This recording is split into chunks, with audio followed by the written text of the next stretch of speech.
আপনি কি জানেন মাত্র এক সপ্তাহে তালেবান দিল্লিতে 2বার প্রেস কনফারেন্স করেছে?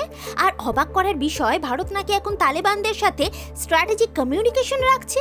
যে তালেবানকে 20 বছর ধরে সন্ত্রাসবাদী সংগঠন বলা হতো, তাদের সঙ্গেই এখন ভারত কূটনৈতিকভাবে কথা বলছে। তাই প্রশ্ন উঠছে কেন? আসলে এটা কোনো হঠাৎ সিদ্ধান্ত নয়, এটা ভারতের এক গভীর জিওপলিটিক্যাল স্ট্র্যাটেজি। আমেরিকা আফগানিস্তান থেকে বেরিয়ে যাওয়ার পর চীন ও পাকিস্তান সেখানে প্রভাব বিস্তার করতে চেয়েছিল।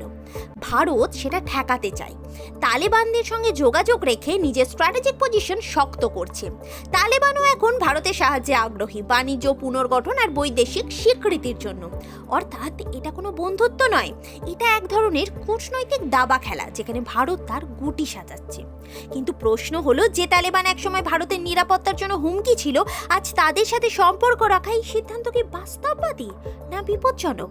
আপনি কি মনে করেন ভারতের এই স্ট্র্যাটেজি সফল হবে, না ভবিষ্যতে বড় কোনো বিপর্যয় ডেকে আনবে? জানান কমেন্টে। ধন্যবাদ।